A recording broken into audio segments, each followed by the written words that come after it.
So it's all hands on deck at the moment. Morena, yes, absolutely. This week we've been anticipating this double dose of weather. The first one we saw was yesterday, and it certainly delivered. But of course, the story is not over. There is another one coming this Thursday.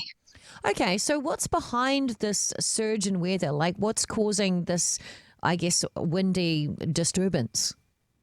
Well, yeah, first off, spring tends to be our windiest time of year, but this year it does seem to be just on another level. At the moment, this week in particular, we've got a high pressure system sitting just northeast of the country, and then and low pressure, and a broad area of low pressure south of the country. And the proximity of those two systems together is what's squeezing the winds. And as things intensify, that's where we see these more intense winds like we're having this week. So I've seen we've had a few watches and warnings in place over the last 2 or 3 days. How much longer will this intense burst last for?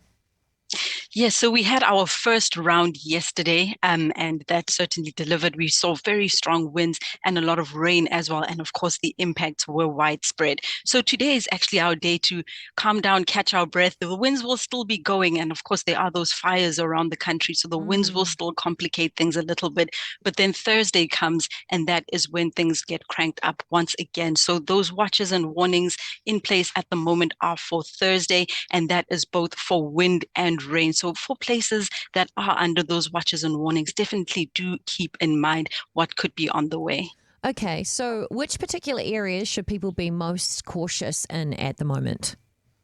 Yeah, so I would say anywhere that's under a watch or a warning, but particularly those orange warning areas. I'll highlight places like Canterbury, both the high country and the plains, as well as Wellington. We saw how hectic those things were yesterday. So those areas we will be reviewing those warnings later on this morning. But for some of them, there is that possibility that they could be upgraded to a red warning. And of course, a red warning is the highest level of warning that we have. It indicates very significant weather that is on the way. So I would say definitely if you're under watches and warnings, keep an eye out, but do look out for those updates later this morning. And do remember too, by the way, you can head to metservice.com if you need to find out more specifics for your area. Before you go, though, is this a sign of what we can expect throughout spring and summer this year? How far can we read into this surge of windy, nasty weather?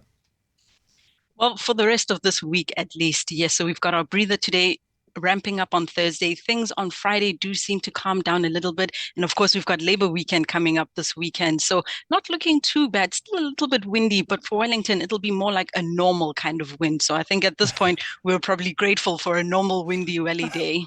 And I've got one more question. For those who are in those areas, what would your top tip be, let's say, for the outdoor equipment or things like that, going on the road, traveling? What would your top tip for safety be? Yes, absolutely. I would say don't untie the trampoline just yet.